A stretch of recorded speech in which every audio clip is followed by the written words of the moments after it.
Hello everyone, I hope everyone is doing well. Today we are going to cover a very important topic that is ignored by a lot of aspirants, and the topic is how to read books effectively. And to give you an example of how to read books effectively, I am going to go through Spectrum's Modern India. This is a book on freedom struggle of India and some other topics. So I am going to go through this book. That will also help you to learn how to read Spectrum, and I am going to also tell you exactly how to read books. So before I jump into Spectrum, I am going to tell you how to read books effectively for UPSC, and this will also help you to read other books effectively if you want to. So let me take the Spectrum out from here and let me go into the notes that I have made for you for how to read books effectively. So here from these notes I am going to tell you exactly what are the reading goals that we need to have for UPSC in order to increase our reading effectiveness. So first let me tell you the few goals that we should have in mind. First is that we want to read faster. Because the UPSC syllabus is so vast that we need to read fast. We need to read fast enough, but not too fast also, but we need to just read at an appropriate speed that we are able to cover the entire syllabus. See, if you are only able to read 4 to 5 pages per day, that is very less. If you only read this much, you are not going to be able to cover such a huge amount of syllabus in the amount of time that we have, that is 1.5 years, right? So you really need to increase your speed to at least 40 pages a day and maybe more than that to be able to complete the UPSC syllabus. So reading faster but also reading at the same time critically and understanding things is the first goal. The second goal is that you want to have conceptual clarity. So if the conceptual clarity of what you are studying is high, then you will be able to do mains answer writing really well. And also you will be able to answer a lot of questions in prelims more easily if your conceptual clarity is high. That is really key. So this is the second goal. And the third goal is you want to be able to retain information and revise effectively. Okay. So of course, you can't just have conceptual clarity. Apart from that, you need to also read a lot of information and retain it for a longer period of time and be able to revise effectively. So to achieve these UPSC goals, reading goals, these are the various steps you can include or you can kind of add to your current reading schedule that you have so that you can read more effectively. So what is the first one? The first one is that get a general overview of the topic from internet or YouTube to understand the overall things that you are studying. So whenever you start a book or whenever you start a chapter, definitely the first thing you should not be just jumping into the book. Just go and search about the topic. So for example, if you are studying a chapter on civil rebellions that happened before 1857 in India, just don't go ahead and start reading from Spectrum right away. First, do your little bit of your own research for around 30 minutes to understand the bigger story of what happened in the civil rebellions before 1857. So you can do quick internet search, you can do quick YouTube search and see, or you can read the summary from the book at the back of the chapter to see what exactly is the big theme, what is the big story, what is the general overview. That will help you to really get a hold of what you are studying. The second thing is that then after that you've read the general overview for around 30 minutes to an hour, then you start going into the details of the chapter. Then you start studying the chapter. That way you will be able to retain more, you will be able to read faster and you will have a better clarity also. Okay, the second thing that we have discussed now. The third thing is topic wise do a 360-degree study. What does this mean? This means that if you are reading something, don't just rely on your book. For that topic, do some research on YouTube, do some research on internet, Wikipedia or from other credible sources or other credible books. So for example, if you are reading Spectrum for history, modern history, do a quick reading of the Bipin Chandra freedom struggle book also on that same topic. So then you will kind of be able to match whether what you are reading is making sense to you. It will also help in your revision. It will help you to retain that information more and it will help you to get better grip on that topic. क्या होता है जब अलग अलग sources से पढ़ते हैं तो अलग अलग थोड़ा सा आपको मोनोटनी जो होती है, the monotony which is there in that topic, that gets broken up. Okay, so one of the keys to reading more effectively, retaining information, is that you should read topic wise, not chapter wise. And topic wise, you should also do research from other sources. And it doesn't have to be very extensive. इसका मतलब ये नहीं है you will be studying for hours and hours for one chapter. If your goal is 40 pages per day, then half an hour to 1 hour you can devote to other source to match those 40 pages topic that you have read. Okay, so that is very important in order to create the links in your mind. Okay. The fourth one is that noting. How to do noting in the book. Whether to use the book margins, how to do the paper notes. That also I will tell you, but I will tell you with the Spectrum book later. Okay. And these are the 6 things that you need to note in the notes that you are making. Basically, I have called them the 6 musketeers. What, when, where, how, why, who. So these are the 6 things you should definitely be keeping in mind when you are reading a book. Because this is the gist of everything. And this is what you need to remember for UPSC. And other than that, also look at problems, shortcomings of that particular topic that you've read. Okay. The 5th thing is mental hooks. You need to create mental images. You need to create mental maps, diagrams, flowcharts, etc. in order to remember things. Otherwise, you will not be able to retain. So mental hooks are very important for retaining information. And I will give you more examples of that in this video. And finally, your finger and eye movement, how you can use a finger and eye movement to enhance your reading skills, I will also tell you. So these are the 6 things that you should focus on while reading. I put them here. You can stop my video, look at them, try to understand them while I tell you through a live example from a book. Okay. Now, I am going to go into the book, the Spectrum book for Modern India, and tell you specific examples of how to implement the various strategies or various points I have given you about how to read effectively. So this is the book. See, I have here a normal pen. This is a Reynolds Trimax pen. You can use this also for your preparation. I have a pencil to note in the book if I need to. I can use pen also to note in the book. There is nothing wrong with that, but pencil will be better. I have an eraser. I have a sharpener. This I also used to always have at my disposal. I have a red pen in case I need to note something differently.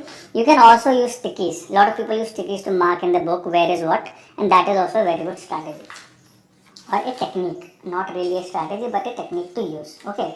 So here, first of all, I always look at the table of contents. So if you look at the table of contents here, you will see there are a lot of chapters that starts with sources and approaches. That what are the sources of history of modern India? You can see here. Then you will also see what are the major approaches to the history of modern India. Colonial approach, nationalist historiography, Marxist historiography, communist approach. All these different kind of approaches are there. Do we need to study this? If you look at the old UPSC papers, you will get an idea that we need to not study any of this. Okay, ये सब पढ़ने की कोई ज़रूरत नहीं है. So you can skip this because these are never asked in the exam. Now, advent of Europeans and consolidation of British power in India. This is very long. It starts from 20 page number and ends at 80. So these are 60 pages. But this is not a very important topic. If you look at the old UPSC papers, this topic has never really been asked that much. Only very few, sometimes one question will come.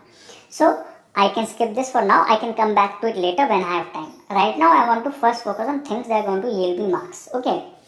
So now I go ahead. Again, I skip all this because this is not that important. It doesn't appear in the exam that much. Rising resentment against company rule. So this is from where you can start your preparation because these questions often come in the exam, have been seen in the past few years in the exam. So you can really skip 137 pages right away. You can come back to them of course later, but agar time ka thoda shortage hai, if you don't have enough time, you can skip them for the time being because these are not that important. So I've come back to 137 and people's resistance against British before 1857. So first of all, what I will do is count the total number of pages I have to study in this book. So you have to read until 626 number because after that the book is about independence and after. So after independence, what happened in India? So that you can come back to for mains because this is not part of the prelim syllabus. So if you come 626 and 137, around 500 pages you have to read. Same number of pages are there in Bipin Chandra also about. So 500 pages, if you read 40 pages per day, you can finish it in around 15-20 days, right?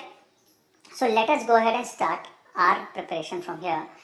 So we will see chapter 6, People's Resistance Against British before 1857. This is the People's Uprisings chapter, and we will go through this chapter to give you a sense of how I do my readings. So I go to page number 137.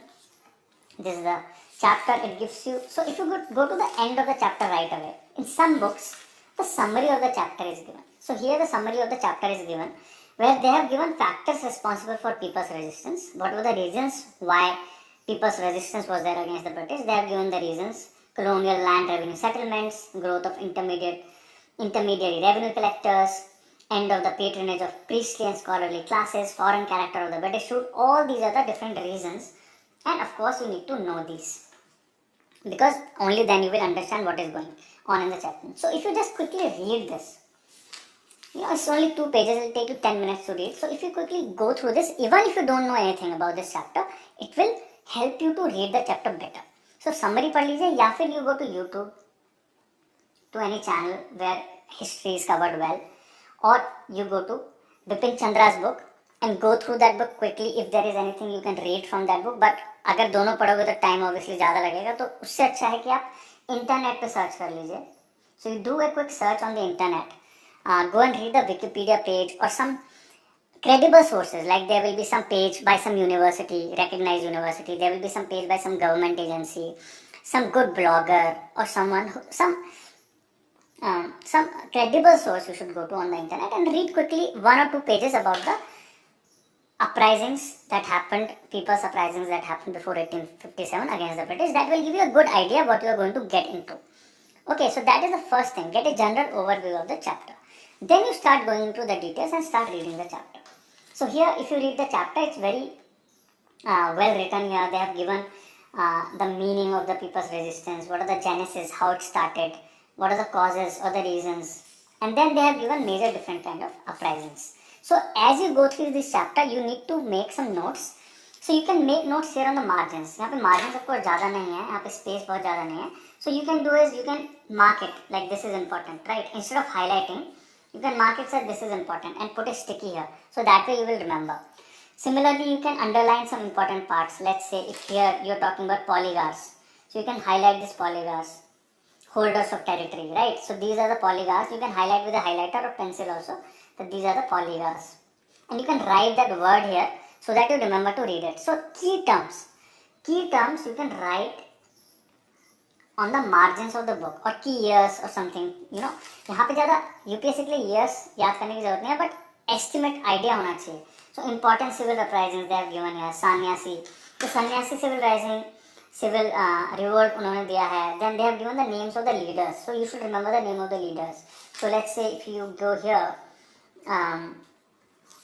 to Polygars revolt, okay, Polygars revolt. So here just underline the name of the person who, or the centers where it took place. So underline that. So the main centers of these strong uprisings were Tinnevelli or Tirunelveli and Ramananthapuram, Sivaganga, Sivagiri, Madurai and North Arcot. So just kind of places. See here I have written places. So जहाँ पे हुआ था, then I can come and read it, that these are the places that this Polygars revolt took place. So this is how I make my notings in the book of different things. Now same thing, how do I note in my notes? In my paper notes that I will show you. So here is the example. Here is the example of how to make notes. Here first of all I have written the chapter's name. Chapter 6, People's Resistance Against British Before 1857. But to be honest, you don't need to make notes from Spectrum, because Spectrum is already in notes format and the summaries are given at the back of the chapter, which are very good. But let's say as an example, you are doing this for any other book. You can write the chapter name or the topic name here. Then after that, you can write the 6 musketeers that I told you about. When, who, why, how, where, what. These main topics you should cover. So when, approximately from 1750s to 1857. See, you don't need to remember exact date. That when did Polygar revolution happen? That is not required. That is not the UPSC requirement. UPSC never asks for dates. So you can just write approximately in your mind. There should be a picture, there should be a story that 1750 से लेके 1857 तक there were various uprisings in India in different places, and they were done by different people. Okay, so these various revolts I've written here, approx this period this happened. Who were the main people behind it? I made this small chart sort of a thing. Number 1 tribals, number 2 farmers, peasants, number 3 military, and number 4 civil or polygraphs, landlords, etc. These are the 4 kind of people who revolted against the British during those times. And further sub notes here I have created, see, that within tribals, which were the different tribes. Within tribals, there were different tribes, Chuar, Kol, Munda, Santal, Bhil, etc. So there were a lot of tribes and you can write them here. And then further you can write about farmers, kahan pe, which areas farmers were revolting.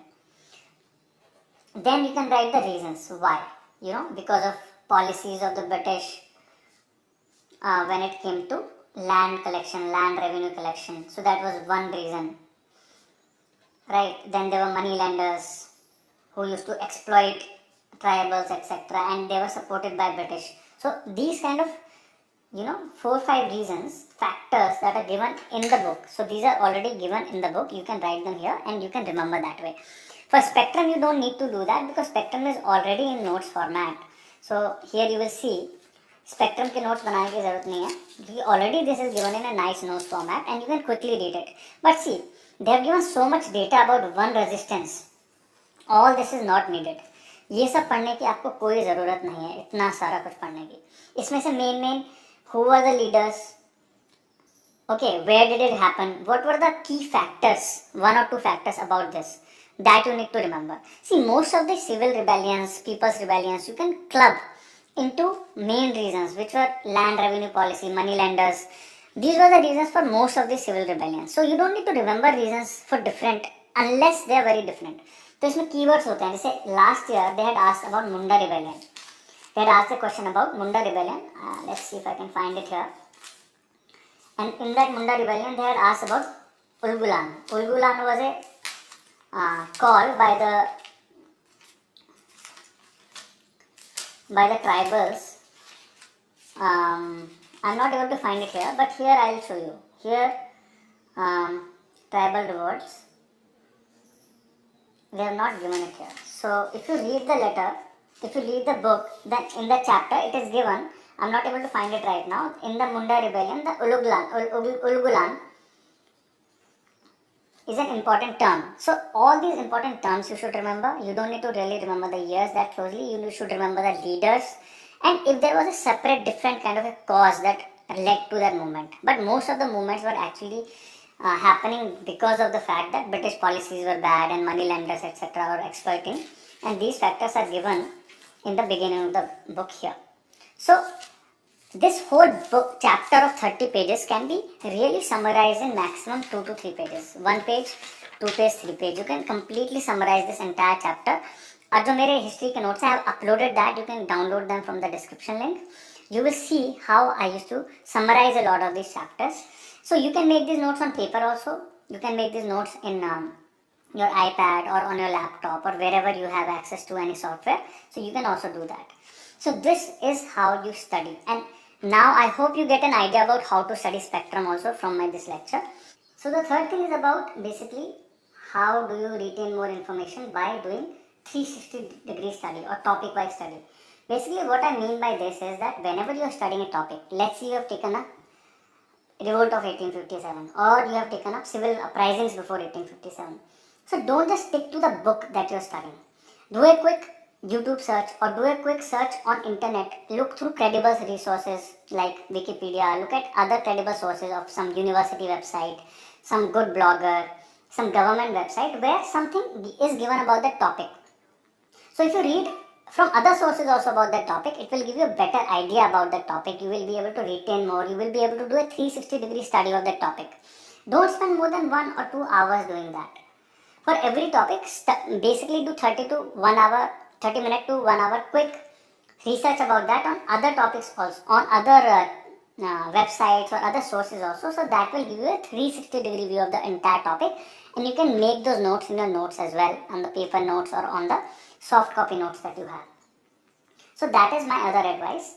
The next is that you can use the book margins for notes that I have already shown you in the book. Then after that, we have already studied this mental hooks. This is very important. See, mental hooks are basically these different things that help us to remember and retain more information of what we have read or what we have seen. Normally when we read something, it is harder to remember that, but if we have formed an image of that in our mind, if we have formed a flow chart or some sort of a process in our mind about it, then it is easier to remember. Just say for example, I will give you a very simple example from daily life. If you are going somewhere sitting with a friend behind a bike or in a car, and if they take you to a new place, you will not remember the way, you will not remember the path. But actually when you sit down and drive yourself, then you will remember the path, even if it is the first time you are going, second time you will know the path. So similarly, mental hooks work. If you are seeing the images of something, map, diagram, or a flow chart, it is easier to remember, or even a video of something, it is easier to remember that because it gets imprinted in your mind. So I would say that if you are reading about something, let's say you come across the name of Birsa Munda, quickly Google search it, because then you will be able to see the image of Birsa Munda if it is available, and then you can relate to your mind what it was. So like this, whatever topic you are studying, try to make mental images of that, and that will help you to remember it longer. So whenever I was studying, doing a chapter study for my UPSC exam, I used to do that. I used to Google quickly on my laptop or on my mobile and just see what is that particular thing, so that it helped me to remember. And this can apply to anything, right? Flowchart भी बना सकते हो अपने notes में. That will also help you. Like I have made a flowchart here, like I showed you. I make sort of a flowchart here for who are the different people involved in this particular civil uprising. So that will help me to remember. And after that, finger and eye movement. This is very important because fingers and eyes, they are the main things that help you to remember things when you read. So when you are reading anything, try to keep your fingers there and try to use your fingers to read like this. So if you are reading Course of War, the war continued for a year and a half without any conclusion. Heather changed his strategy. So like this, if you read through your fingers, it will be more easy to read and you will be faster at reading. Similarly, take breaks. When you are reading something, your eyes get very tired very quickly. So after 10 to 15 minutes, after 30 minutes, look here and there, especially if you are looking at a laptop. Look here and there, so your eye will get rest and you will be able to read better. So this is all the strategy that I have for you in order to read better. I hope these tips and tricks will help you.